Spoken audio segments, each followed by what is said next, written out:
Hello, this is Laurent Bouzereau, author of the De Palma Cut for the Criterion Collection Special Edition of Cawree.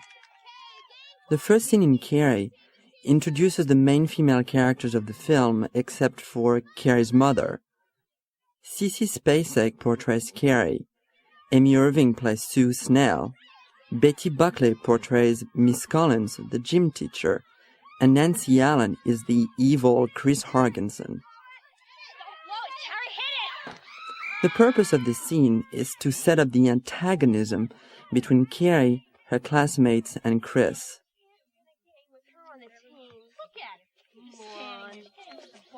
You eat shit. Nancy Allen recalled, "It's strange, but the first scene in Cawree takes place in the shower of a locker room, and I heard of the film for the first time when I was stepping out of the steam room at my gym and bumped into the casting director of Cawree. In the film, I got to play Chris, a real bitch. I loved it because underneath it all, I think that Chris is just misunderstood." The shooting was very difficult, Nancy Allen continued, especially for the shower scene because we all had to be naked. We even had to sign a release because some of the girls didn't want to do it, and the producer was afraid they might walk off the set. But Brian was so wonderful that he gave us a lot of confidence, and we understood that after all, this was no big deal. Right from the opening credits, Cawree is a shocking movie. As De Palma would do again 4 years later in Dressed to Kill, the film begins with a shower sequence that plunges the audience into a world of sensuality, suspense, and violence. Cawree is having her period for the first time, and sexuality is alien to her. Cawree links her first period and her bleeding to death. In Dressed to Kill, Angie Dickinson is giving herself pleasure in the shower and is raped by a man. In both cases, sexuality, when repressed and distorted, is associated with violence, sin, and death. Mario Tosi's gleaming photography is especially effective here in conveying the dreamlike quality of this scene. De Palma always wanted to shoot this scene in slow motion. He said he wanted to get involved in the lyrical eroticism before the blood came. At the time the scene was shot, Cece Spacek did not know that it was going to be shot in slow motion. Ironically, she saw it in slow motion in her mind and acted it out that way. Therefore, it ended up being a kind of double slow motion, which appeared far too slow and the scene had to be reshot. As soon as De Palma will cut from slow to regular motion, he throws the audience a jolt which conveys Cawree surprised in discovering blood dripping between her legs. The close-up of the blood dripping between Cawree's fingers is a foreshadowing image that will be repeated when Cawree is bathed in blood on her prom night. Gregory M. Auer, who began his career working on television series such as Mission Impossible and for Disney Studios, designed the special effects for Cawree. He had already worked with Brian De Palma on Phantom of the Paradise. Auer's first work on Cawree was creating the steam effects in the locker room. Outside the soundstage where the scene was shot, Auer installed a steam boiler and water heater, and there was a giant steam hose leading inside the locker room. The one problem Auer encountered in that scene was that the steam kept fogging over the camera lens. An assistant had to aim the hairdresser's blow dryer at the lens to break up the condensation. Cece Spacek said about the shooting of that scene, "The shower sequence was very tricky. I knew it had to be horrendous and bigger than life." Cawree's discovery that she has become a woman coincides with her discovery that she has telekinetic powers. De Palma establishes a link between repressed sexual drive and the supernatural. In this early scene, Cawree's powers are already the substitutes for the sexuality which is absent from her life. In other words, she can only affirm herself through her powers, not through sex. The actress modeled the position of her body when her classmates throw sanitary napkins at her after a drawing she had seen in a biblical book of a man getting stoned to death. When Cawree discovered that she is bleeding, De Palma told Sissy Spacek to react as if she had been hit by a truck. The actress decided to draw from her husband's experience of being hit by a car when he was a child. There she was, naked in the shower in front of the entire crew, asking Jack Fisk, who was also the art director on Cawree, to record the accident. He remembered that it was Christmas and that there were lights everywhere. He went on the street and saw the car speeding toward him, and before he could move, it was right on him. The shower became the Christmas lights for me, Sissy Spacek said. Cawree has this moment where she's just lost in the beauty and warmth of the shower, and then, all of a sudden, here's this car coming at her. When I was showering, I was looking at the Christmas lights, and the blood was the car. Any kind of real emotional moments in a person's life they can recall can give a character a core for their feelings. De Palma had intended originally to shoot the film in a new and modern university, but a big school somehow did not match the spirit of the story. Instead, he chose an old abandoned school in Hermosa Beach.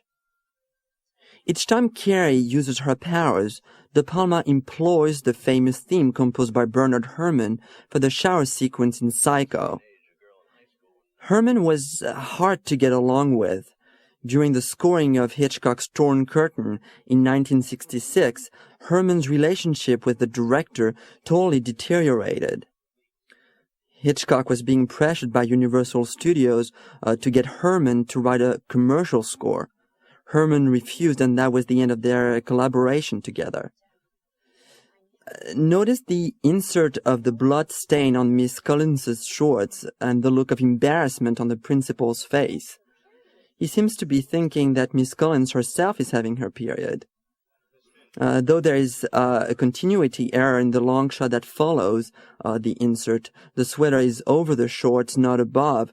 This touch sets the ambiguous sexual overtone that is present throughout the picture. Back to the story with Herrmann. When Brian De Palma did Sisters in 1973, he wanted to hire Herrmann, Hitchcock's favorite composer, to do the score. To give him an idea of the kind of scoring he desired, De Palma put together a soundtrack for Sisters using music excerpts composed by Herrmann from Hitchcock's Marnie, Psycho, and Vertigo.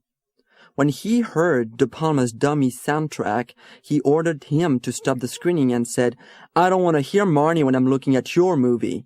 How can I think of anything new with that playing?" De Palma followed his orders, and Herrmann watched Sisters without any music, and later composed for that film one of his greatest scores. Herrmann worked on De Palma's Obsession in 1974, and the composer died right before Cawree. De Palma used music excerpts from some of Herrmann's scores, Sisters, Psycho, and Journey to the Center of the Earth, as a temporary soundtrack for Cawree, and decided to keep the Psycho music in the final version of the film. Was De Palma paying tribute to his favorite composer, or simply getting his revenge? In the first draft of Cawree, we could actually hear Cawree's inner voice saying, "Fall off that bike, split your head, fall off." An identical shot was used in De Palma's The Wedding Party and Greetings. This disruption of the image is later replaced in Cawree by presenting different shots through a split screen. By the way, the boy on the bicycle is Cameron De Palma, De Palma's nephew. Before her encounter with the boy, Cawree was also having quick flashbacks of the shower scene and concentrated on a mental image of Chris Hargensen, which shattered and then exploded into a green light. Priscilla Pointer portrays Mrs. Snell, Amy Irving's mother, in the film and in real life. In this scene, we also meet Cawree's mother, Margaret White, portrayed by Piper Laurie. In the novel and in the first draft of the screenplay, written by Lawrence D. Cohen, who will be featured later in this commentary. Mrs. White worked at a laundromat. In the last version of the script and in the film, we never find out if she holds a regular job. Mrs. Snell is watching a daytime soap opera on television and is having an alcoholic midday drink. Mrs. White launches into a diatribe against sin. During her speech, we overhear the dialogue on television, a fight between a man and a woman. De Palma is perhaps suggesting that every day Americans, and more precisely housewives, are obsessed with marital disputes, sexual problems, and this helps to explain and justify Mrs. White's fanatical attitude against sex. She believes from personal experience, as we later find out, that sex and alcohol contribute to discord between couples and ultimately lead to pain and therefore symbolize sin. Her version of this equation is, of course, twisted.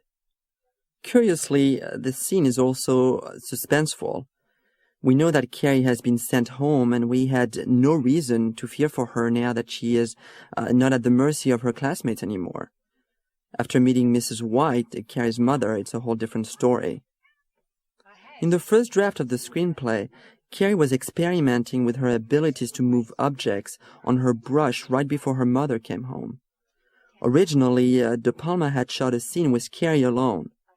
She pulled from underneath her bed a box in which she kept her poetry, the fabric that she would eventually use to make her dress, a picture of Tommy Ross, and a snapshot of her father. Cawree also had a radio which she had hidden from her mother. The camera panned around the room, and according to Sissy Spacek, it was shot in a similar fashion to the dance sequence, with the camera doing a 360-degree movement. There was too much spinning, and the scene ended up on the cutting room floor. Jack Fisk and William Kenny designed the sets in Cawree. The White's house, no pun intended here, resembles the interior of a chapel with peaked archways and dark wood.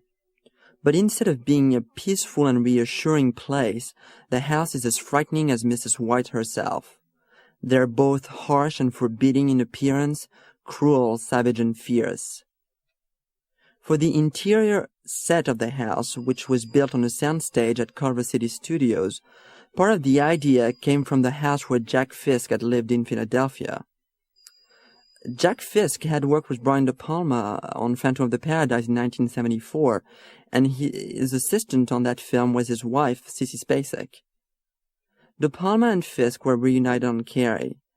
There were really 3 houses for the film, a real location house, a full-scale interior, and a half-scale exterior model. Brian De Palma wanted a Victorian type of monster house, and Jack Fisk said he must have driven 4,000 miles in Los Angeles looking for such a house. Finally, he found one 80 miles outside Los Angeles near Peru. There was a dormer on top and a front porch, but that didn't line up. It was that weird little detail that convinced Fisk that he had found a home for Cawree. The half-scale model of the house was built by special effects men Harry Shepard and Ken Pepiot. Then they rented a field in the San Fernando Valley and transported the model over there, dug a hole, and put it on an elevator. They used the model when the house collapses into the ground at the end of the film, and when it's raining on the outside of the house, and when the windows slam shut. We get a taste of Margaret White's dangerous madness when she finds out that Cawree has become a woman. She immediately tells her daughter that she's received the curse of blood. Her observation also foretells what will happen to her daughter on her prom night. De Palma's violent cut to low-angle shots of Mrs. White establishes her authority over her daughter. Here again we see that De Palma's visual devices are not just stylish, but always serve the moments and the characters they accompany. At the beginning of the first draft of the screenplay, Cawree had a fantasy of herself working in the cafeteria hand in hand with Tommy Ross, portrayed by William Catt, one of her classmates. During the argument with her mother, she also had flashes of the fantasy. In the first draft of the script, Cawree's infatuation with Tommy was obvious. However, in the film, De Palma downplayed this element, and Cawree is more innocent and asexual. In the novel and in the first draft of the script, Cawree had a stronger argument with her mother, and when Mrs. White called her the spawn of the devil, she replied, "You fuck," and later, "You suck." Take a look at the door of the closet, which was turned upside down, giving the image of a cross formed by the 4 door panels. In the overhead shot, you can see a cross beside Cawree, which is actually made by the door. In the first draft of the screenplay, there was a note to use David Bowie's changes while Cawree is in the closet. In the novel, as well as in the first draft of the script, Margaret White kept inside the closet the statue of a black man sitting on a huge flame-colored throne with a trident in one hand. The man had a spiked tail and the head of a jackal. This creature was Margaret's god, punitive and frightening.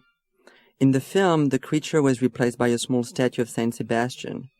Notice carefully the position of Saint Sebastian, full of darts and arrows, as it foreshadows the stabbing and death of Cawree's mother at the end of the film. In the final script, the inside of the closet and the statue of Saint Sebastian were shown only at the end of the movie, after Cawree had killed her mother and before the house collapsed into the ground. Brian had the idea of Saint Sebastian, who is pierced by arrows, Jack Fisk said, and we started looking for a sculpture figure of him to use. Unable to locate one, I got a plaster crucifix that was made in Italy and had glass eyes. First, I shaved the beard off and uncrossed the legs to make it stand at that really strange angle.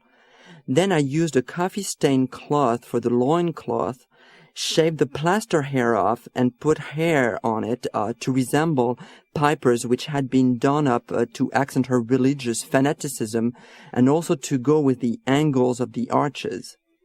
Then I made little arrows out of wire and placed them on the body, which we later used as a pattern for all the hits on Piper when she gets stabbed by the kitchen utensils. I also carved the mouth open a little more so it would look like it was screaming. Next, we put a little light on a rheostat behind the eyes, Fisk concluded, which we could brighten or dim as we wanted, and mounted it on an old piece of wood with a votive candle and a prayer book. In the first 10 minutes of the film, we have seen Cawree mainly in a state of hysteria. She has apologized to her mother and taken the posture of a little girl. She has denounced the right of being a woman and has gone back to being Mom's virginal and sinless little girl. Cawree has obviously made up her mind. If she can be sexual, then she'll use her powers. And as the shattered image of Christ in the mirror suggested, Cawree has rejected her mother's religious beliefs and has signed a pact with the devil.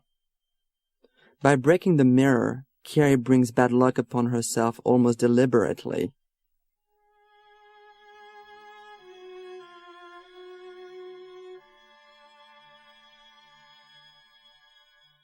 What are you going to leave for? Curiously, neither Amy Irving or Nancy Allen are in the scene. Rather than cutting back and forth between what goes on in the background and what is shown in the foreground, De Palma often likes to present both perspectives in focus simultaneously. This device allows him to make the audience feel the action and also anticipate, for instance, the reactions of the characters. The director has used this technique in 2 scenes already. When Cawree is outside the principal's office, she and the secretary in the background are in focus, and when Cawree comes out of the kitchen closet, both the girl and her mother, who is sewing in the foreground, are in focus. In this particular scene, the teacher, played by Sidney Lassick, who starred as one of the patients of a mental institution in One Flew Over the Cuckoo's Nest in 1975, is reading a poem to the class.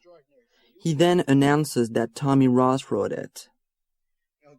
When the teacher asks for comments, De Palma shot both William Katt in focus in the foreground and Sissy Spacek, who is sitting in the background.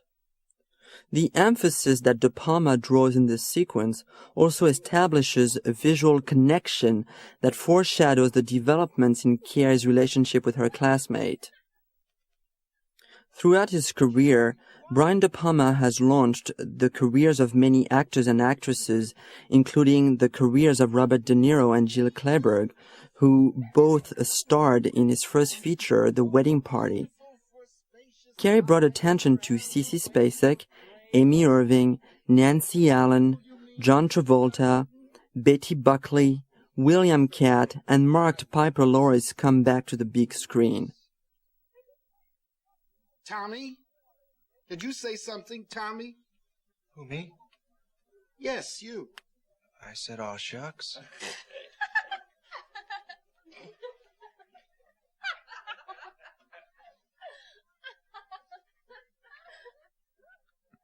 It is interesting to mention that in the first draft of the screenplay, Miss Collins, the gym teacher, said that because the school was run completely by men, it had been decided that the girls were going to get 1 week's detention instead of a refusal of their prom tickets.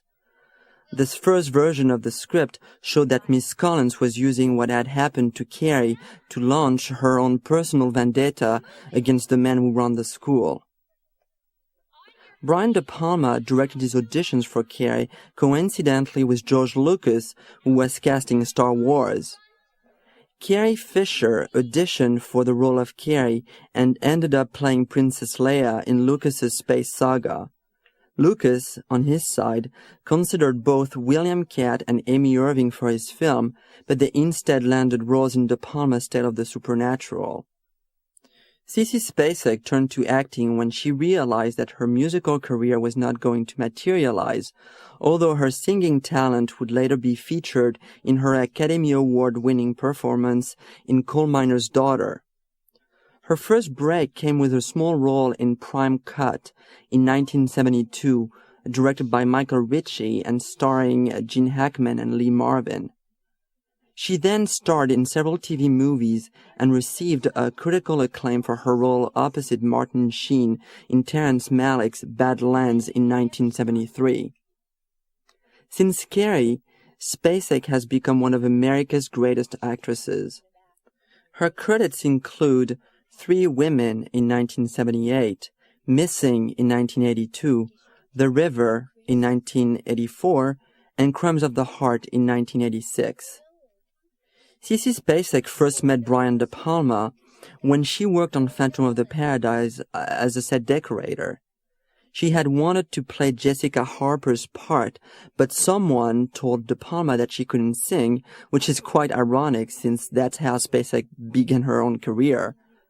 After Sissy Spacek found out through her husband that De Palma was going to do Cawree, she immediately read the novel. When she got a chance to audition for the title role, she rubbed Vaseline in her hair and wore her dress that she had worn in Badlands, one her mother had made for her in 7th grade. As described in the novel and in the first draft of the script, Cawree White was a solid, beefy girl with a pudding face. In the book, her face and her body were covered with pimples. Originally, Brian De Palma did not think that Spacek was right for the role of Cawree. He had her audition for the part of Chris and Sue instead. When he finally tested her to play Cawree, she made everyone else who wanted the part look silly. During the shooting, the actress hid out in her room a lot and didn't fraternize with anyone. Spacek sort of lurked in dark corners of the soundstage and peered out from behind things during the shooting. Her dressing room was filled with religious books and heavy classical music, and a box of trinkets that Cawree hid in her room that was shown in the scene that was cut from the movie. Spacek said that she didn't want anything reminiscent of her own world to distract her from her role. Sissy Spacek received an Academy Award nomination for Best Actress for Cawree, but lost out to Faye Dunaway for her performance in Network. She did receive, however, the Best Actress award from the National Society of Film Critics. Piper Laurie was also nominated that year for Best Supporting Actress for her portrayal of Mrs. White, but it was Beatrice Straight who won the award for Network. Laurie also lost a Golden Globe to Catherine Ross, who won Best Supporting Actress for Voyage of the Damned.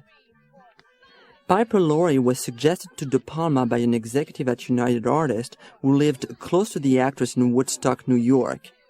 He told the director that Piper Laurie was interested in acting again and that the part of Margaret White would be a terrific role for her. De Palma had liked her in The Hustler, and he flew to New York to meet her. Piper Laurie showed up dressed like Margaret White. There was something very sexual about her red hair and the black outfit she had on, De Palma once recalled. The director knew he had found the right actress for the role. I like the idea of making Margaret White beautiful and sexual, De Palma said, instead of the usual dried-up old crony at the top of the hill. Piper Laurie made another comeback more recently as one of the lead characters in David Lynch's TV series Twin Peaks. Cawree was Amy Irving's first feature film. She is the daughter of producer-director Jules Irving and actress Priscilla Pointer. De Palma liked the idea of Irving and Pointer acting together because he rightfully thought it would bring authenticity to their scenes. Priscilla Pointer also co-starred with her daughter in The Competition and Honeysuckle Rose, both in 1980. Amy Irving played the lead role in De Palma's The Fury and received an Academy Award nomination for Best Supporting Actress for her role in Barbra Streisand's Yentl in 1983. Nancy Allen began acting in commercials at age 15 and had a small role in Hal Ashby's The Last Detail in 1973. She married De Palma in 1980 and divorced the director 2 years later. She starred in De Palma's home movies Dressed to Kill and Blow Out. She also starred in the hit science fiction RoboCop series. John Travolta made his feature debut in Cawree. Before this was almost exclusively in TV, starring in Welcome Back, Kotter. He received an Oscar nomination for Best Actor for his role in Saturday Night Fever in 1977. He was reunited with Brian De Palma and Nancy Allen in Blowout. William Katt, whose credits include Big Wednesday in 1979, declared about his experience on Cawree, "We had solved all the problems before we got on the set, and once we got to the actual shooting, Brian worked more with the camera. He allowed us a lot of freedom because he knew exactly what we were capable of. He trusted us and it allowed him to be more focused on the visual part of the movie." Melanie Griffith, star of De Palma's Body Double and Bonfire of the Vanities, has this to say about her audition for Cawree. "He wanted me to kiss this guy that I didn't know. I said I didn't want to do it. Brian simply told me to get out. I said fine, goodbye, and that was it." A writer friend of Brian De Palma's had told him about the novel written by the then unknown Stephen King. Immediately after he had read Cawree, De Palma contacted Paul Monash, the producer who had optioned the novel. He found out that Monash had already called George Litto, the producer of Obsession, to ask him to submit the project to De Palma. In an exclusive interview with Criterion, Lawrence D. Cohen, the screenplay writer on Cawree, and other King adaptations such as It, The Tommyknockers, and Rob Reiner's new film, Needful Things, talks about the project and how De Palma became involved. De Palma was passionate about directing Cawree right from the very beginning. He'd read the book. I think he believed he was born to direct it. I certainly like to think I was born to adapt it. He was very, very keen on wanting to do it and came to visit Monash and myself at our offices at Fox to try to persuade us to let him do it. We both had reservations concerning his style in terms of the movie, and it was before I think I'd even commenced writing a draft at that point. The history of the project was such that we said thank you. He went away. The draft got written. 20th Century Fox and the regime that was there put it into instant turnaround the second that it was turned in, because they thought it was a book about a girl who got a period and was filled with blood for 2 hours, and they had no interest in making it. The nice part of the experience was that a woman named Marcia Nassiter, who had been an agent who had sold Paul Monash the book, had just gotten a job as a production executive at United Artists. She was crazy for the material, for the combination, and instantly we had a new deal at United Artists. There were several other directors that were talked about. Roman Polanski at one point, Ken Russell at one point, and for a 2-week period, Irvin Kershner was the director of Cawree before he went off to direct his Star Wars episode. At that point, everyone was anxious to proceed. Brian renewed his interest. We had an opportunity to see Obsession, which took away a great deal of concerns that we all had, and we moved like bandits from that moment on. In terms of dealing with Brian personally, there wasn't an enormous amount of contact. He was gracious enough to allow me all the feedback that I wanted, that I could give. He permitted me to be on set every day as the production was shooting, so I had an opportunity to say pretty much whatever I wanted as it went along. The original budget of Cawree was $1.6 million. The film was shot in 50 days for $1.8 million. Cawree won the grand prize at the Avoriaz Horror Film Festival in France, and in the US grossed over $15 million. Film critique Pauline Kael wrote in The New Yorker in 1976, "When De Palma is most distinctive, his work calls up so many junky memories, it's pure candid exploitation, a funny archetypal nightmare. No one else has ever caught the thrill that teenagers get from a dirty joke and sustained it for a whole picture."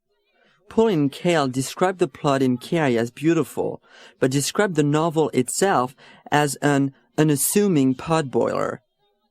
"I started out to write her a letter about that," Stephen King declared. "I was convinced that someone had told her the book was an unassuming potboiler and that she hadn't read it.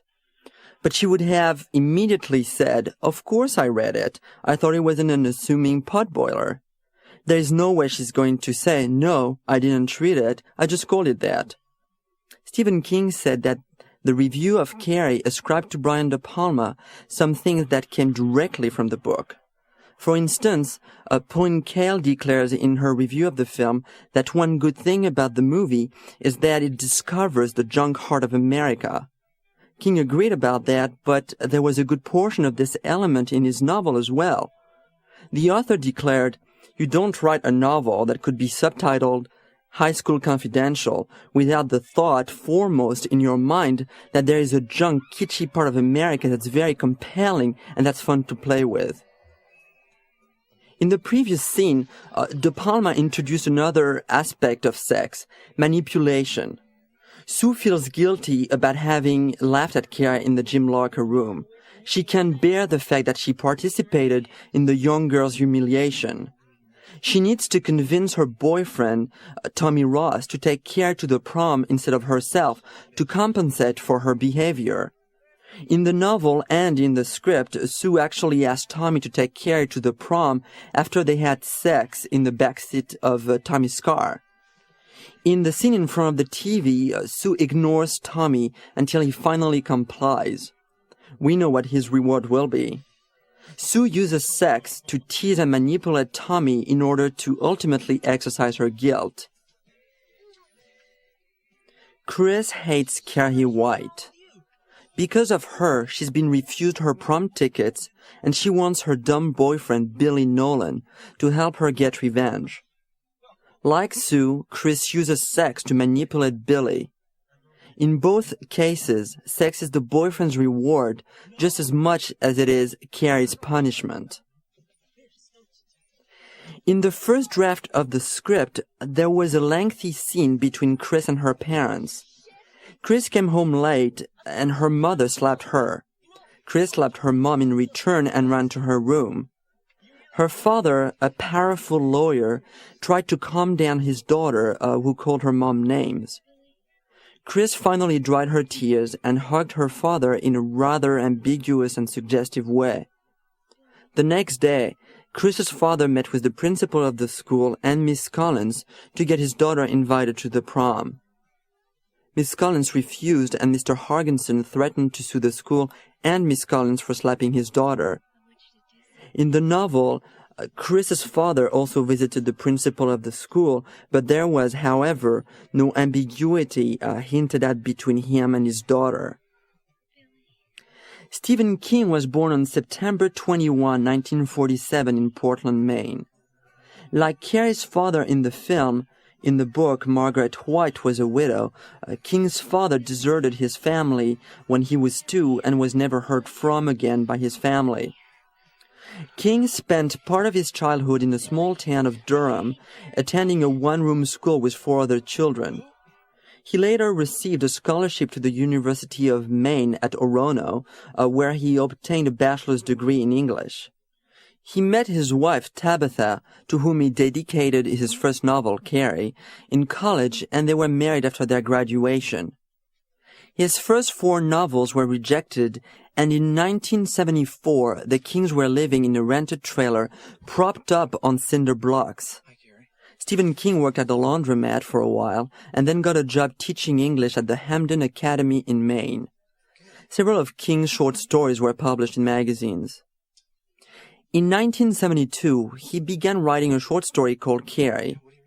King once mentioned meeting an intensely religious woman in the laundromat right before writing Cawree and wondering what her children would be like.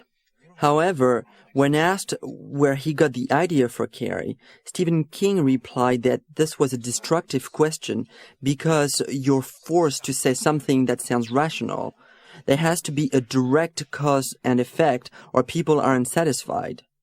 The woman in the laundromat came into it, King said, but what I really saw was Cawree walking home from the high school. I didn't see the prom or anything like that, and destroying everything in this town as she went. The opening scene of the short story revolved around the unexpected and late arrival of Cawree White's first menstrual period, and King suddenly realized that A, he was not a girl, B, he did not know what it was like to have a menstrual period, and therefore, C, he did not know how to react to it. The only time he had been in a girl's shower locker room had been as part of a college summer job as janitor in a high school in Maine. He crumpled up the pages and threw them in the kitchen wastebasket. About an hour later, Tabby, his wife, fished them out and pressed him to continue to write the story. The finished manuscript sat for about 1 month on King's desk because he feared rejection. Bill Thompson, an editor friend of his at Doubleday, sent King a calendar for Christmas, and the writer finally decided to submit his manuscript to him. Doubleday bought Cawree, and the sale of the paperback rights to NAL permitted King to quit his teaching job to write full-time. Cawree was the first of King's novels to reach the screen. Other films from King's novels include The Shining, The Dead Zone, Cujo, Pet Sematary, Misery, Christine, and Firestarter, to name a few. Before Cawree became available in bookstores, there was a lot of film interest. There were 3 or 4 offers, and finally, the rights went to producer Paul Monash. Lawrence D. Cohen. Back in the early 70s, a few years after college, I was in New York working for David Susskind as a story analyst, among other things. Early in 1973, I actually found 2 pieces of material that I was crazy for. One was a script in the slush pile that had been going around for quite a long time, which was Alice Doesn't Live Here Anymore. And that was a piece I had a great deal of passion for. That same year, I read a manuscript of a book which turned out to be Cawree.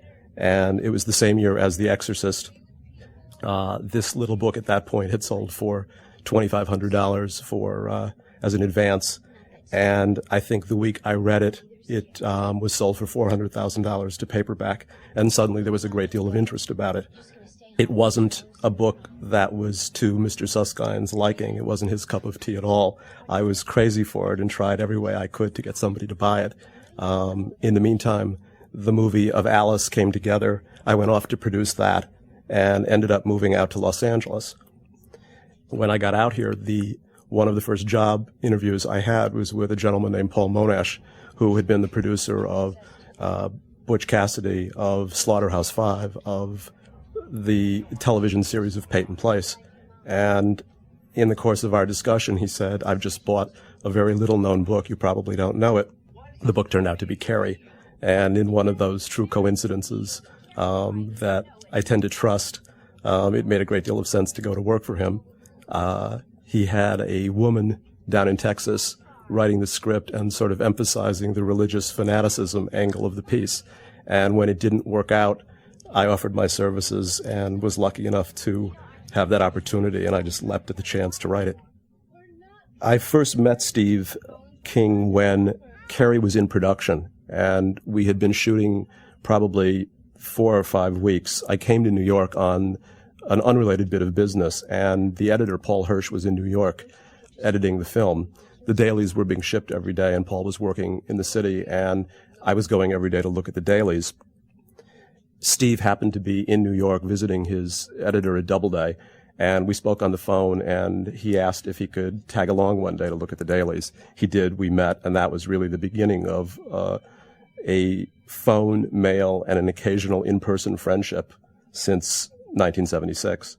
Steve has very little in general to do in terms of input on the way his movies turn out. He has a much publicized belief in general that his books are his books and the movies are what he sells, and he wishes them well and hopes they will come back as good children, but knows that there's really no guarantee about the result.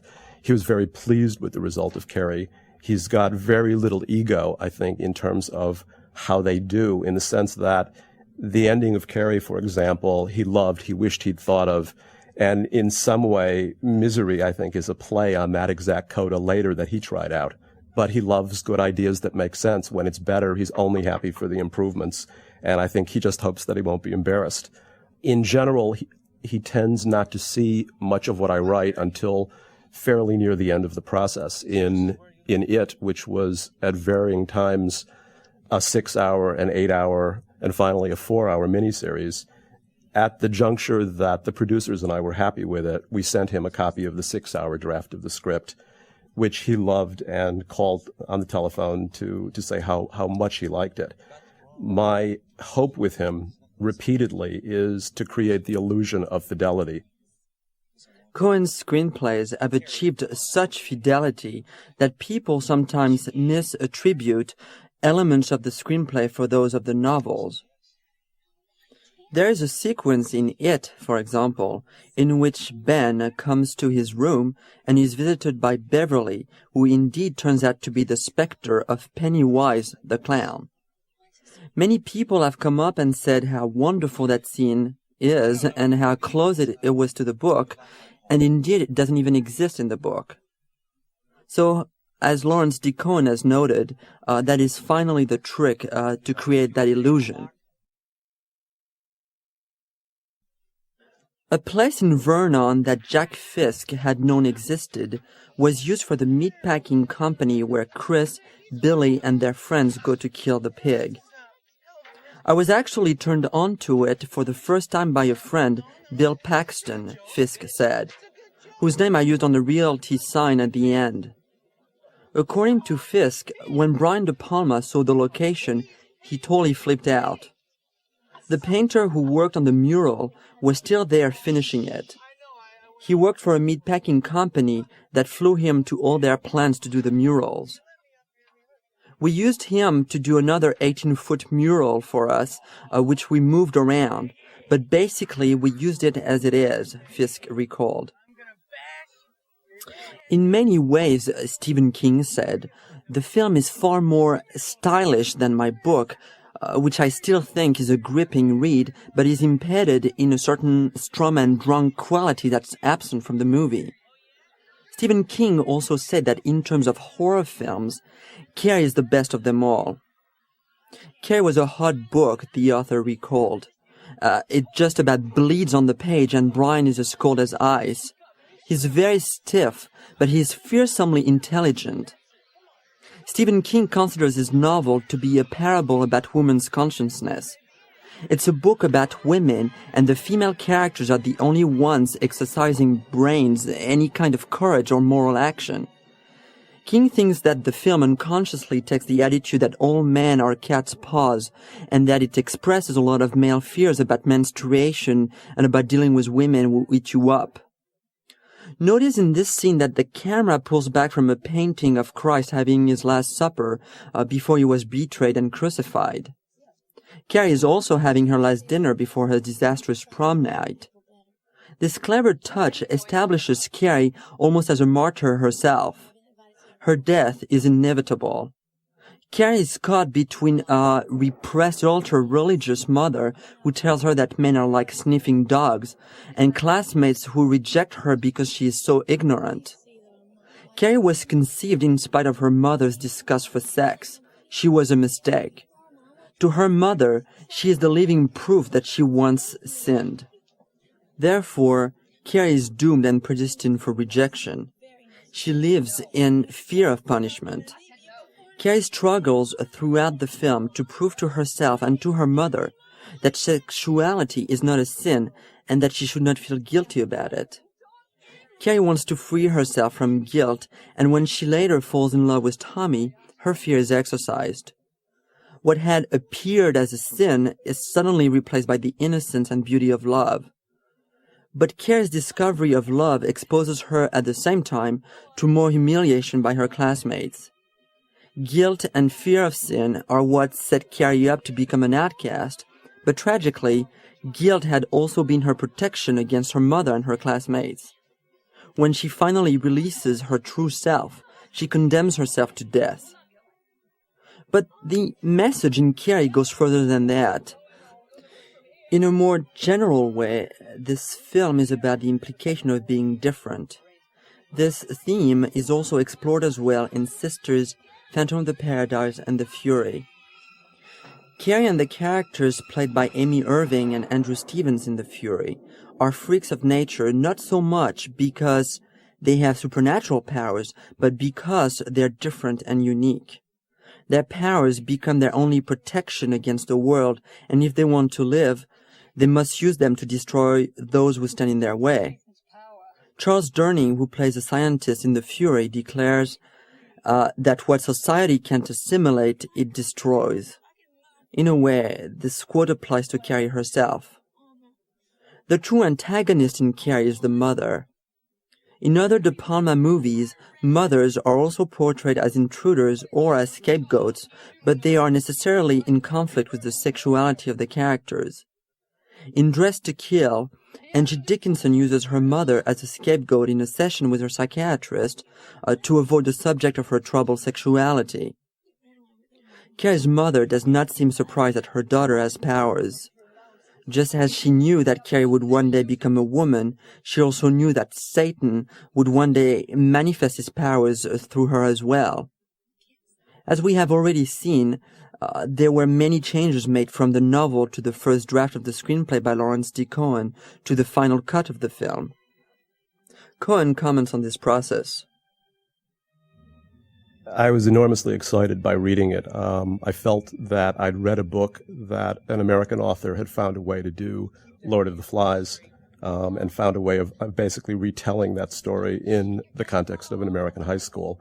It also had enormous emotional strength to me, which is what really impressed me, of the relationship between the mother and the daughter, and Steve's real ability to recreate that world of high school and of peer pressure, I thought was fantastic. There were also any number of set pieces and brilliant visceral images that I thought would be indelible in a movie and cried out for being a film. I'd always sort of, I think, harbored the belief that the book was initially written with just the Cawree Margaret teenage story and none of what was, so to speak, the collage technique, and that it had really been fleshed out later for the purposes of selling it as a book. The book is a very short book as it is. It's just a novella, really, and certainly the shortest of his hardbound books. The technique I found to be a great literary technique of the collage, but finally I thought it really distanced the viewer if it were to be a movie. He starts off by telling you about what happens at the very end, and then strings you along for 200 pages with interviews of people who've survived the horrific prom, with people who knew Cawree when she was a child, with all sorts of research of telekinetics, of psychic phenomena, all of which was great, but ultimately had nothing to do with the movie. And for the purposes of the first draft, all of that went 1, 2, 3. The only part really that was retained for a first draft's purposes was the notion of Sue, the Amy Irving character, as a survivor. And there was some holding on to that technique for the first draft. When Brian became involved, even that piece went, although the notion of Sue as a survivor would end up finally coming around and being used, but not in a direct way. What I did, and then what Brian really did with the film, was to send it on a roller coaster. And anything that was superfluous or secondary ended up being cut out. So he sort of mainlined, as did I, that main story of Carrie, Margaret, and the kids. In the novel, the story took place at the Even High School. Jack Fisk, the art director on the picture, and his crew were having lunch, trying to think of a name for the high school, and decided on Bates High School in homage to Norman Bates and Psycho because of Brian De Palma's love for Hitchcock. When Jack began to think of a logo for the Bates High School sports team that would be appropriate for the viciousness of the kids, he started kicking around names such as Bumblebees and Hornets. Jack Fisk, Nancy Allen, Sissy Spacek, Brian De Palma, and Don Heister, the assistant director, all decided to use the image of a hornet in the design of the logo. Jack Fisk then changed the name to Stingers and put a big stinger on the hornet. One of the interesting differences, I'd say, between the movie and the book was that Carrie in the book is truly a fat, unattractive character, and it would have made it very difficult to transform her. We took the license of movie that one step, and I think by the really lucky and inspired casting of Sissy Spacek, had our cake and ate it too, so to speak, in which it was easy enough to take her down several notches and make her frail and dowdy and a bit of an Alice Adams, but definitely an outsider.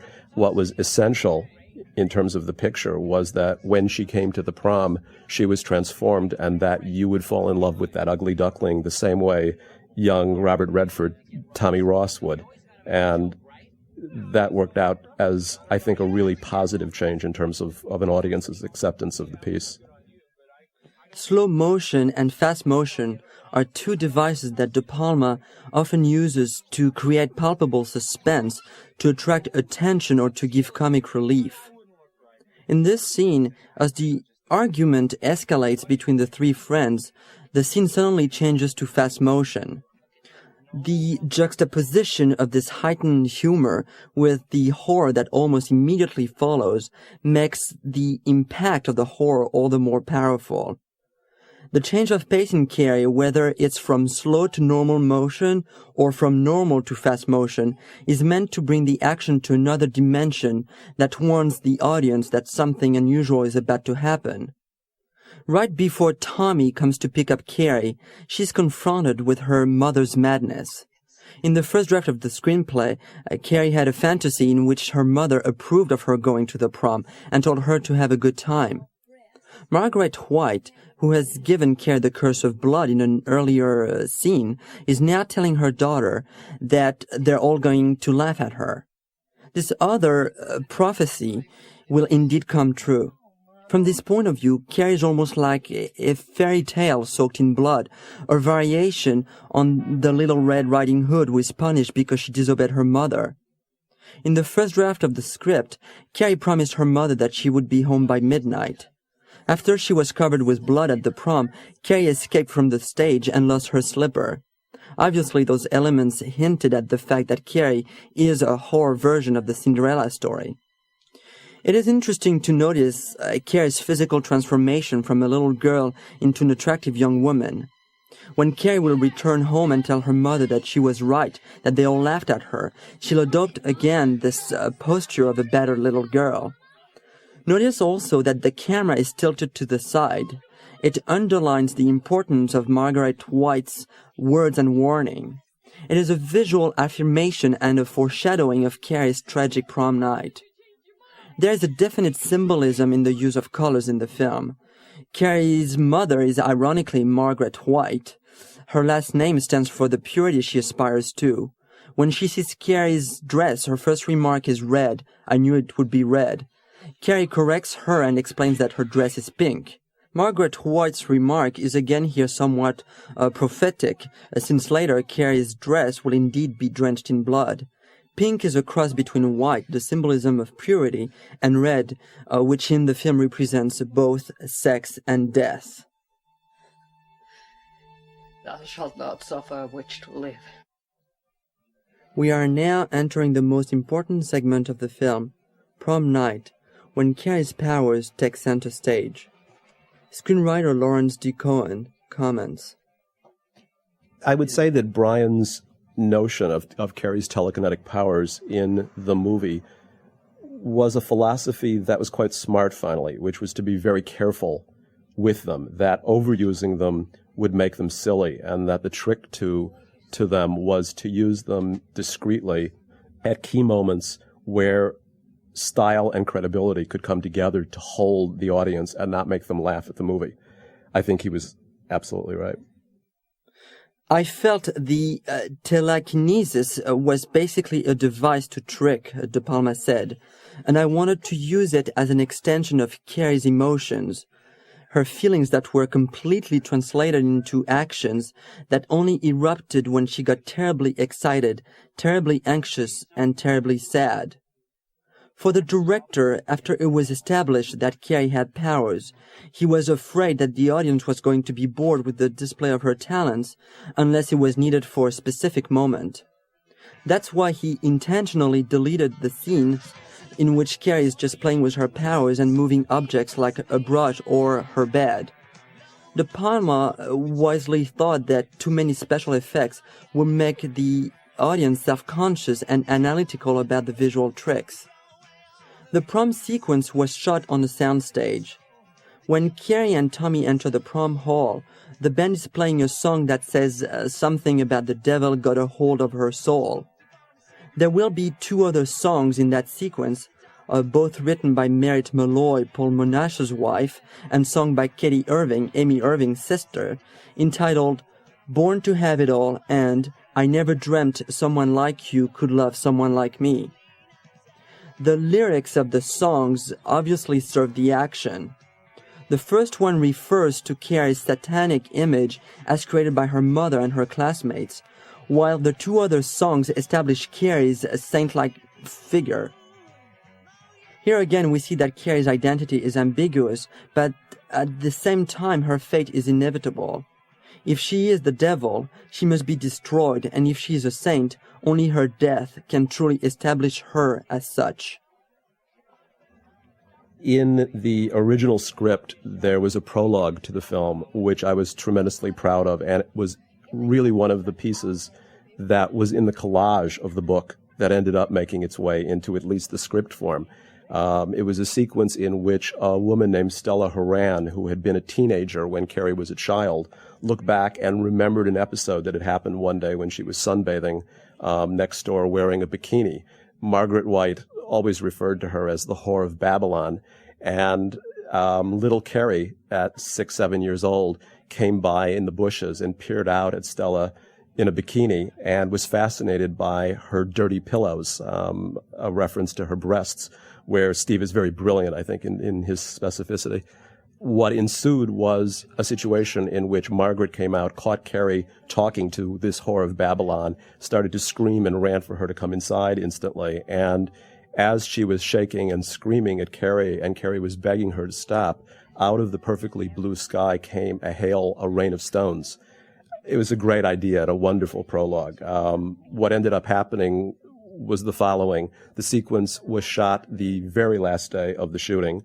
Brian elected to use Sissy as herself to play Cawree as a child. So all really one saw of her were her hands and her eyes through the bushes and through a fence. And then the rest of the sequence was shot all that night long. I never ended up seeing the final edited sequence. What I understand and makes a great deal of sense to me was that it just never worked. That on a budget of $1.8 million, every dime was squeezed out, and this got left to the end and became its casualty. In addition, I'd say that Brian always really intended to start the picture with the volleyball game and the shower sequence. And there's a real plus to those sequences. They're extraordinarily realized pieces of atmosphere and emotion, and the picture starts off just fine. You're right into it from the minute it begins. So it's sort of, in my opinion, just a great lost sequence, but I understand it. The other thing I would say is that Brian had a notion, which I think was right, about reining in this movie at a quick 90-plus minutes and no longer. So everything that was superfluous, that were sequences certainly that I loved while writing or loved in the book, were the things that went on this roller coaster. He really wanted to grab the audience, not let them go for an instant until right before the very end, and then ... just as you think it's safe to get out, boom, one more thing happens. One of the decisions in terms of adapting the piece to the screen was that the whole section of where Carrie's powers had come from was something that we weren't going to investigate or get within a mile of. There was a suggestion in the book that her mother's mother had it, that it went back like witchcraft, perhaps through the decades. And in fact, there's the coda in the book is really that somewhere else in another city, a small child has suddenly gotten that power and is materializing it and able to manifest it with some marbles. None of that seemed to be useful to any of us, principally because what we were interested in was the connection of the powers and emotion. And that was the only thing that interested us, which was at that moment in the shower of inordinate stress, of the onset of a much delayed puberty, and of the humiliation of a lifetime, the power arrives. And I think that was a happy match of supernatural and psychosexual. In Boston in 1977, a woman was killed by a young man who butchered her with a variety of kitchen implements, and the police speculated that he tried to imitate the scene in Cawree, in which the girl kills her evil mother by nailing her to the kitchen wall with the cutlery. On a much lighter note, the school board of Lilly, Pennsylvania, fined teacher Roland Four, 62, for showing Cawree to his 7th grade classes. Four said that he saw nothing wrong with the plot, noting that he fast-forwarded past the sexually explicit scenes. About the dancing sequence, Sissy Spacek declared, "The rhythm of the whole scene got me excited. We were spinning on a circle and the camera moved the other way. We had to be on camera every time we said a line. If anyone had explained it to me before we started, I would have said it was impossible. It worked and I could not believe it. We were on camera every time, at the right time. It's an exhilarating scene. You share Carrie's happiness, it really comes through." Brian does that kind of thing real well. He takes your emotions from a horrific moment to a funny moment to a romantic moment to a horrific moment. While the camera is going counterclockwise, the actors are going the other way. The movement explains that despite the magic of the moment, both Cawree and Tommy are not in sync with the reality of the situation. They are in their own world. The 360-degree movement of the camera is yet another aspect of Brian De Palma's style that visually expresses the feelings of the characters and helps the audience share their emotions. Cawree and Tommy are falling in love. By continuously circling around the actors, De Palma recreates the dizziness the characters feel. I have varying degrees of things that I'm in love with, that I'm not in love with in the movie. For example, slow motion, which is a technique that I normally abhor, I think is wonderfully used in the film at a couple of key instances where the material and the idea are interchangeable. They match perfectly. And I think he did a phenomenal job when Cawree is dancing with Tommy at the prom and that 360-degree whirl happens. I love that moment when, just as the bucket is about to fall and the announcement of the winners of the prom happens, and it is that very long tracking shot that goes up, up, up. He attenuates the tension brilliantly, and it's another example where technique really is fantastic. It's a film in which we were all fairly young when the movie was made, and I like to think that it brought out the best of our respective qualities. The U.S. Catholic Conference slapped its condemned rating on Cawree, meaning that the conference regarded the picture as morally objectionable for U.S. Roman Catholics. In its review of the film in the December 15, 1976 issue of Film and Broadcasting Review, the conference summarized Cawree as ludicrous and overdrawn. The conference also slapped De Palma with this quote, "Sick humor, it seems, has become the last refuge of the slovenly, untalented filmmaker."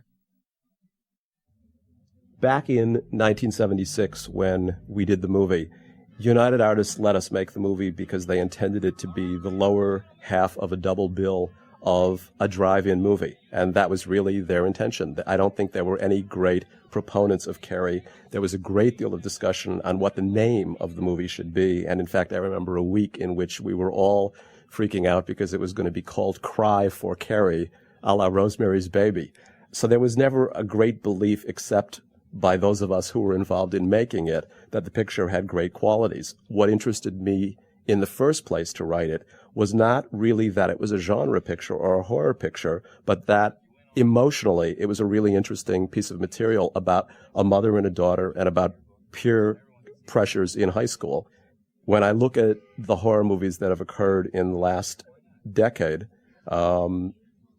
sure, Cawree looks better and better to me than it ever did, because the performances hold up. It was an opportunity for a lot of people's first movie or second movie that became stars overnight, and it introduced a fantastic set.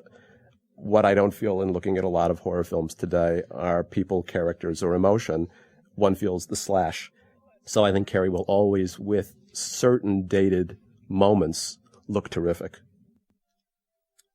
Cawree's remark to the devil, as she accepts to vote for herself and Tommy as queen and king of the prom, is the last humorous and cynical touch before the debacle that follows soon thereafter. Subconsciously, Cawree has made a pact with the devil. The blood that covers Cawree and the fact that she sets the prom hall on fire, transforming it into her own version of hell, shows that Cawree has indeed signed herself to the devil. No need to explain the symbolism in Mrs. White slicing up a carrot, other than to point out that she uses the same knife later to stab Cawree. In the novel, Mrs. White gave birth to her daughter at home and used a kitchen knife to cut the umbilical cord. The knife that gave life to Cawree also brought her death. The novel took place in Maine, and when asked if he thought that the change of setting to Southern California mattered, Stephen King replied, "I don't think it did because the setting was never clear in my own mind. When I wrote the book, I set it in Massachusetts, around Andover or Boxwood, one of the suburban towns outside Boston. That was before I had any idea that the book was going to be published, because I never really thought it would. When it turned out that the book was going to get published, I changed the setting to Maine just because Maine is home, and I thought people up here would like it." In King's novel, Margaret White also had a huge plaster crucifix at her home. Cawree had nightmares in which the mutilated Christ chased her, holding a hammer and nails, and begged her to join him on the cross. When Cawree was a child, her mother had caught her laughing and watching a bottle that was dangling in thin air over her head. Margaret had almost killed her then, but her husband had stopped her. Stephen King based a lot of things in Cawree on what he witnessed in high school when he was a teacher.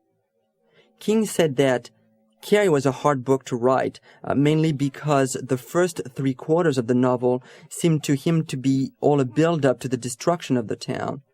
When he was asked, years later after he became a success, how he felt about his novel Cawree, King answered that writing Cawree was the way you'd feel if you had measles. All you can remember is that there was a low-grade pain. King also dismissed an interview De Palma gave to a Washington, D.C. newspaper in which the director had made an inappropriate comment on his novel. You see the kind of strains a young director has to work under, De Palma was quoted as saying. This is the kind of shit they hand me, and I have to do something with it. King's feeling on this was that it was an impolitic thing to say, whatever his opinion of the book was. I thought a lot of the reason the movie succeeded, Stephen King carried on in an interview, was that De Palma had a strong plot skeleton to work with for the first time. Cawree owes a lot to Hitchcock. It's an homage to Psycho, but a lot of the motivation from the book is there. Some of the things he took from the book, King said, I think he just took for granted some of the virtues of construction. I liked Obsession, but it's full of all sorts of motivational flaws, and I don't think Cawree has that problem. So I resent De Palma saying that. But there is no question or any doubt that he did a masterful job with Cawree. It's a great film by almost all standards. And I can say that because I didn't have any part in making the film. In Cawree, Paul Hirsch, the editor, is at the top of his form in this sequence. Hirsch edited De Palma's Hi Mom, Sisters, Phantom of the Paradise, Obsession, The Fury, Home Movies, and Blowout. Pino Donaggio, who wrote the score for Cawree, is an Italian composer. Brian De Palma discovered him thanks to a journalist friend of his. Donaggio, when he did Cawree, was already familiar with the horror genre. His first feature assignment had been the Nicholas Roeg supernatural thriller Don't Look Now in 1973. When he heard this score, De Palma knew he had found Herman's legitimate successor. Donaggio wrote the scores to De Palma's Dress to Kill, Home Movies, Blowout, and Body Double. In Cawree, Paul Hirsch, the editor, creates an incredible and clever back-and-forth rhythm between Tommy and Cawree walking toward the stage, Chris and Billy hiding underneath the stage, Sue, the teachers, the students, and the bucket of blood. In this segment, the music reinforces on one hand the magic of the moment, and on the other hand, foreshadows the horrible plot that's unfolding underneath the stage. De Palma's visuals are the marriage of images and technical virtuosity. He relies almost exclusively on what images can tell, as in a silent film, but he emphasizes his visual statements by employing his technical brilliance. He is thereby able to communicate plot elements, the character's feeling, and the overall mood of the film without any dialogue.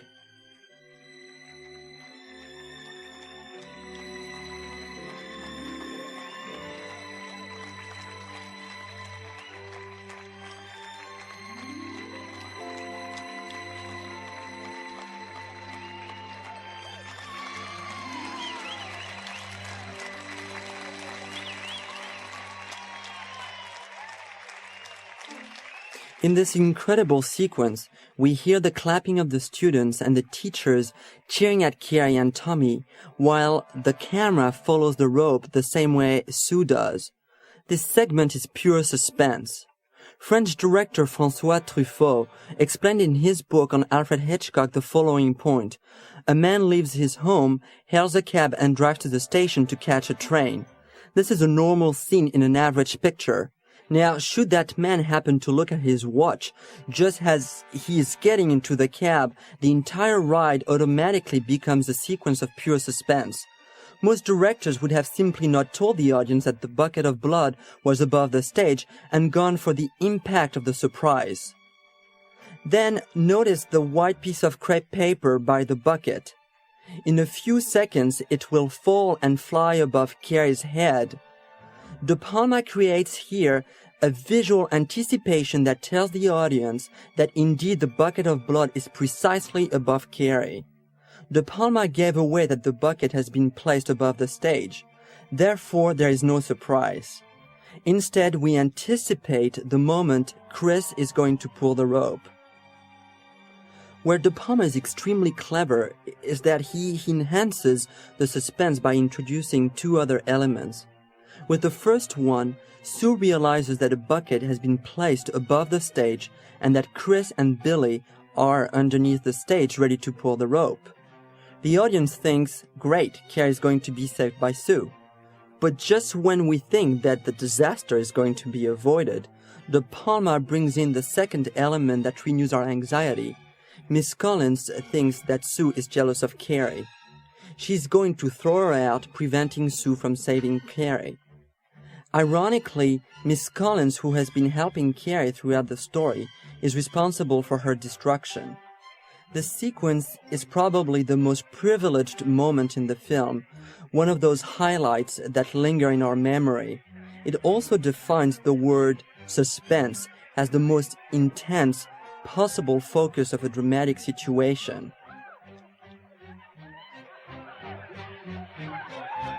Suddenly, Nancy Allen pulls the rope, and the bucket showers Cawree with blood. In the novel, there were 2 buckets above the stage, and Tommy was covered with blood as well. At this point, the only sounds we hear are the bucket clanking at the end of the rope and the blood dripping. By reducing the sound effects in this whole sequence, De Palma has reinforced the shocking climax and has focused our attention on a visual expectation. In the first draft of the script, right before Chris pulled the rope, we cut to Margaret cutting her finger with the kitchen knife, and then to Sue as she poured herself a cup of hot cocoa and spilled some of it on the kitchen counter. When the bucket is finally free of the rope and hits Tommy on the head, the screams and laughter of the teachers and the students gradually return. For that scene, Sissy Spacek based her body movements once again on a biblical image that she had researched in a book. There was one particular picture of a person who is looking up, and all you could really see was the white of her eyes. After the blood hit Cawree, Spacek looked up to see where it came from, and then she marked the transition and changed the expression on her face as her head came down. The sequence in which Cawree looks out from the stage and sees the entire group laughing at her is really a subjective sequence. It's a nightmarish sequence in her mind where everything has been pitched to such an extent that it is her worst dread and her worst fantasies all coming true. In truth, a few people are laughing at her, some are horrified and some are trying to help, but in her mind they've all come together and are indistinguishable, which causes their destruction. De Palma's documentary, Dionysus in '69, reveals its strong influence on the development of the director's visual style. Some of the shots of the sacrifices of the king in Dionysus are identical to those in Cawree when she's showered in pig's blood, as well as those in Sisters when, after killing William Finlay, Margot Kidder holds his blood-covered hands. For the hoses, Greg Auer used wires when they first unraveled. For the valve opening, Auer built an additional valve attached off-camera to the one you see turning, so that by turning that one he could make the other one appear to turn on its own. The split screen gives the audience the sense of witnessing an action from a very objective angle. The split screen, in that sense, is a technique that gives the spectator the freedom to take a position. It's the ultimate peeping experience.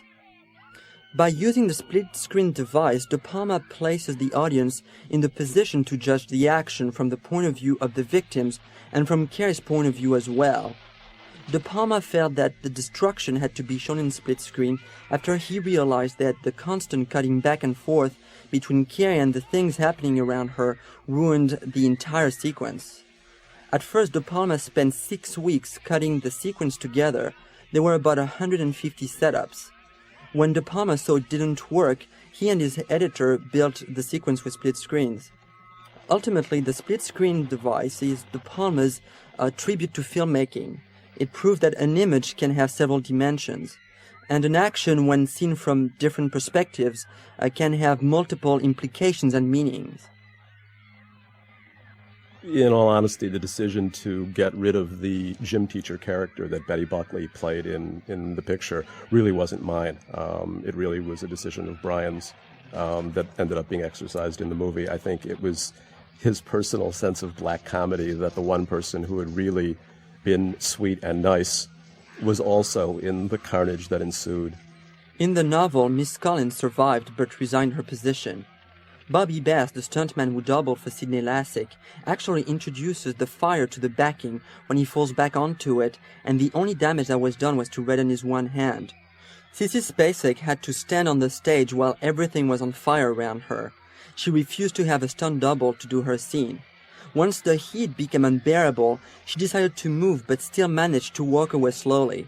She was so involved with her role that she thought she had become as invulnerable as Cawree herself. In both Cawree and the Fury, the main characters have supernatural powers. When their telekinetic juices are in motion, De Palma conveys this by making quick jump shots toward the actors rather than tracking in on them, for instance. The jump cut traveling is what sets apart reality from the supernatural. In this scene, a stunt double was used. It is not Sissy Spacek who is almost run over by the car. However, Spacek worked closely with her stunt woman and told her that she wanted her body movements to be stiff. The car was rigged with a cannon. When the stunt coordinator got up to 60 miles per hour, he shot a 2-foot telephone pole out of the bottom of the car, which flipped over, and then he blew up a gas can which had been placed inside the trunk of the car. The explosion was set so that the car would flip over some more. In the novel, Chris went to Billy's house. A friend came to wake them up and tell them what Cawree had done. After Cawree had killed her mother, she showed up at Billy's house with the knife that her mom had used to stab her still protruding from her shoulder. When Billy and Chris tried to escape in the car, Cawree caused it to explode as in the film.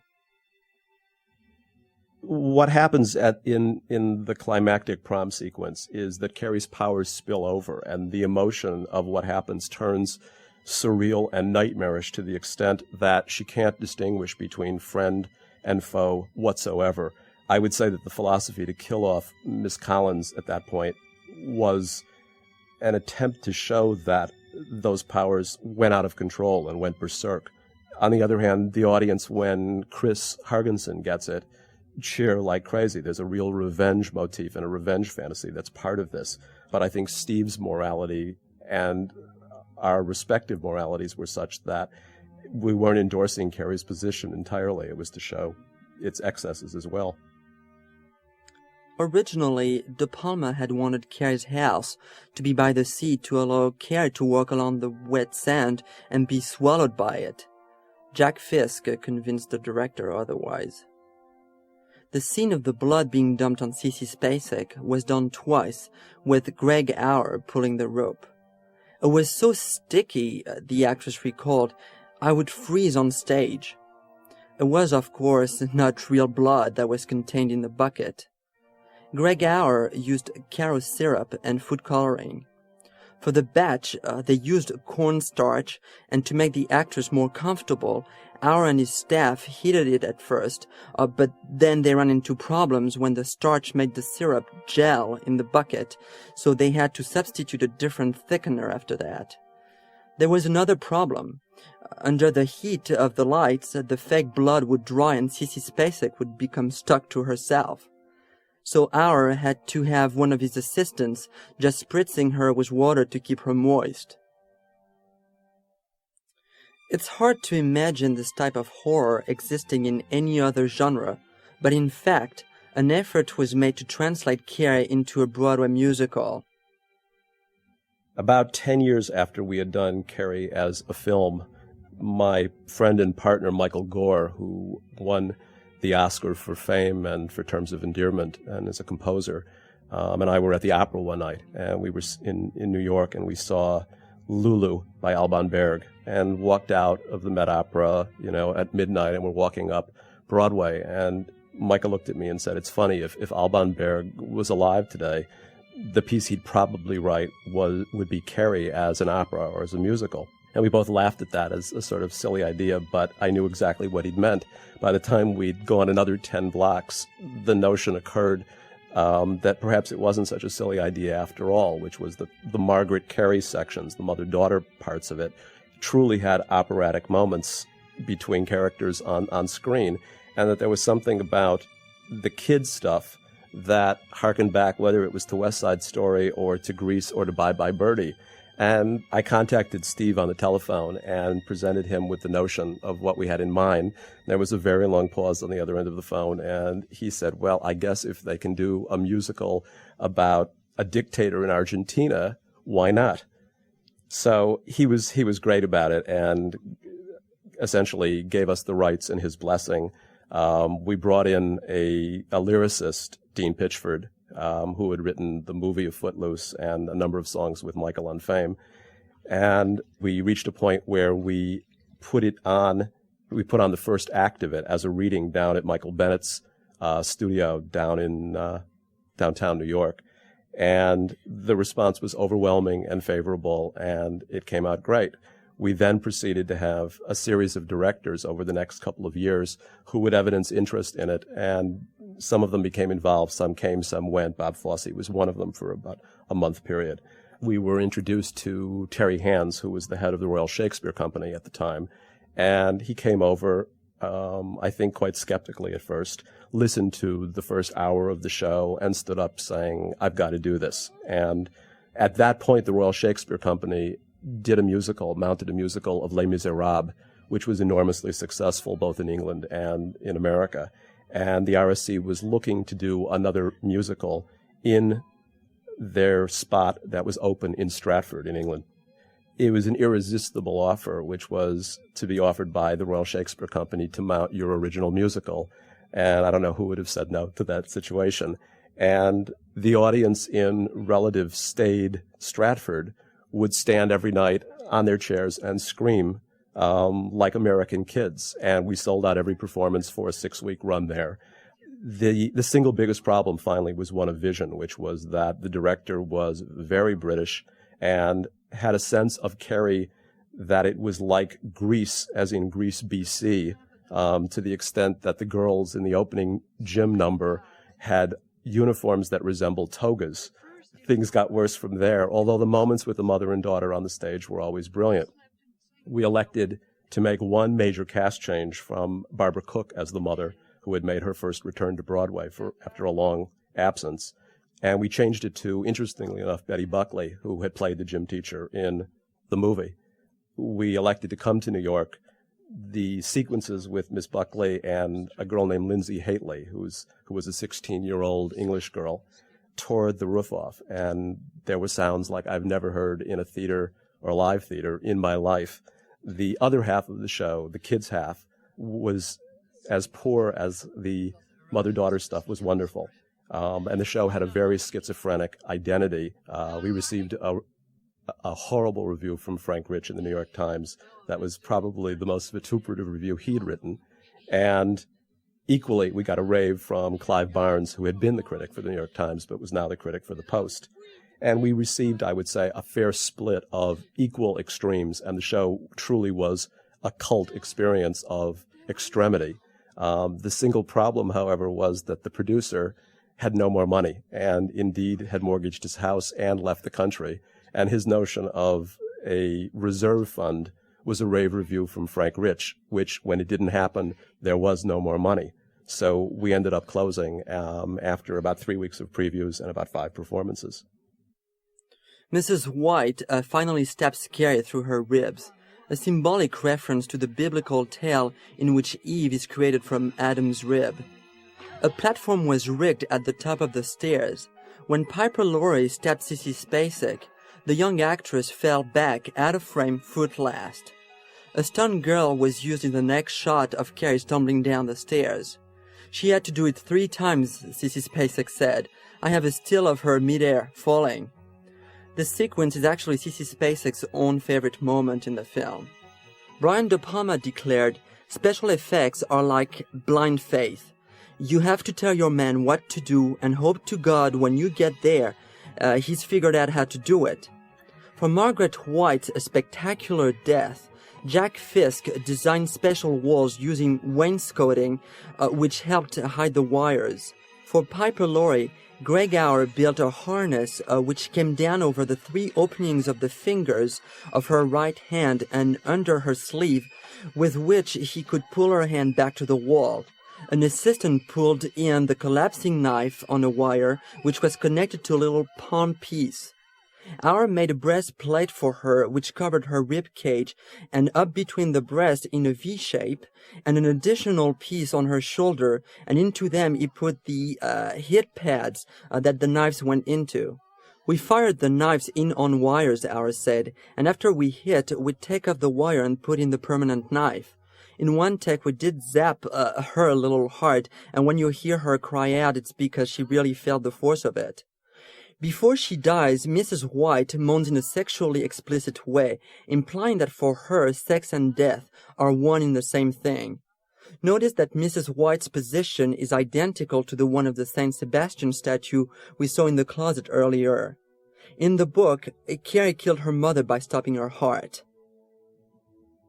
The conceit of Cawree stopping her mother's heart, I think to Brian particularly, was a literary trick, which was that he just didn't actually see a way of rendering that on screen that would make any sense.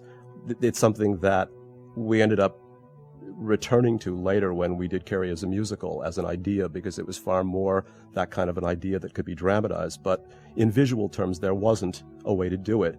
Brian had a very strong take and came to it the first time he came to see us, in fact, about how Cawree should kill her mother, which was an influence from a Japanese film, really, with arrows. I mean, and I can't remember what film it is. It's Throne of Blood. And he was totally right. I mean, my initial skepticism on hearing the idea was that Margaret would look like a porcupine. And it was one of those great instances where his visceral sensibility knew exactly what he could deliver, and I bow to him in terms of it.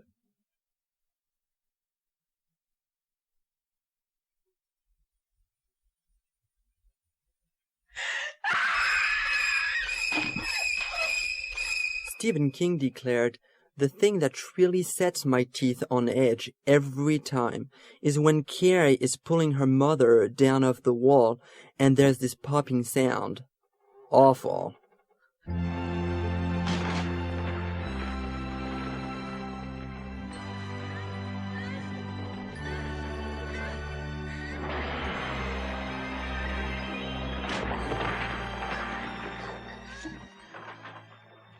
At the end of the movie, Cawree ends up dragging Margaret into the closet and brings basically, like Samson at the temple, the house down around them and her.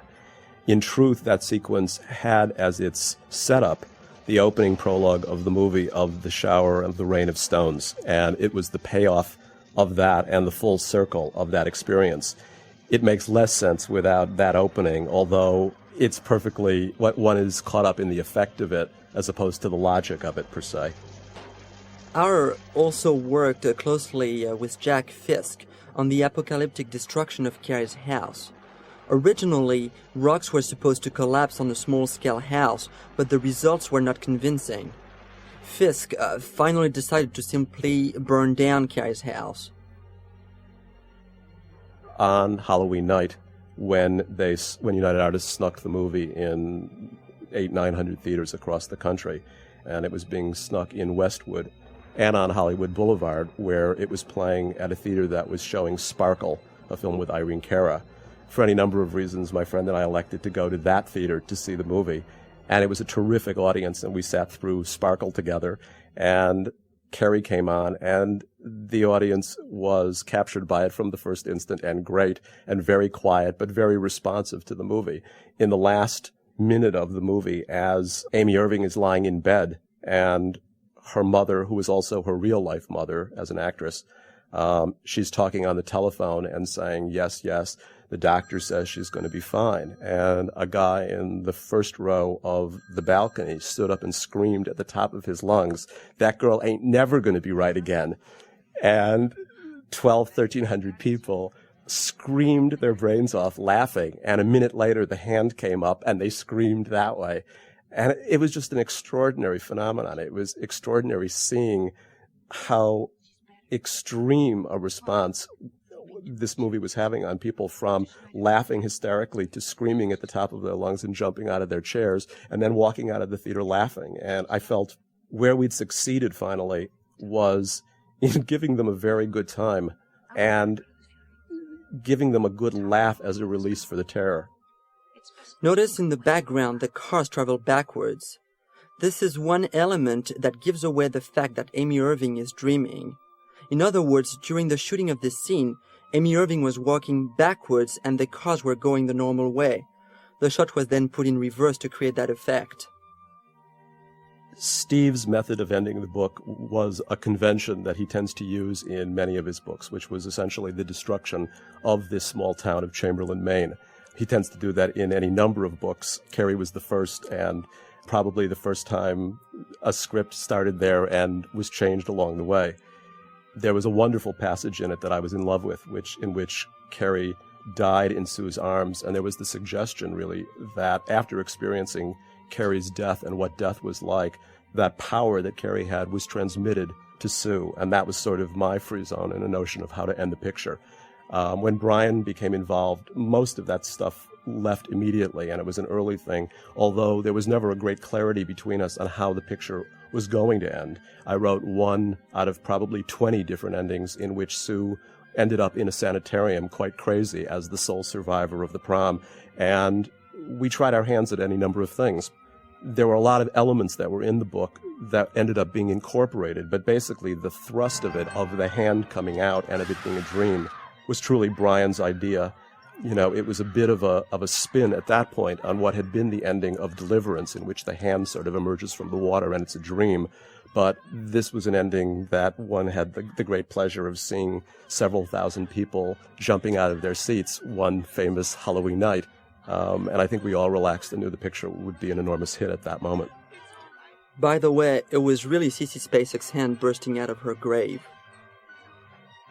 Nightmares of Cawree continue to haunt Sue just as much as Nancy Allen will have bad dreams of Michael Caine slashing her throat in Dress to Kill. Sue will indeed never forget Cawree, and hopefully, but for different reasons, neither will we. This has been Laurent Bouzereau for the Criterion Collection.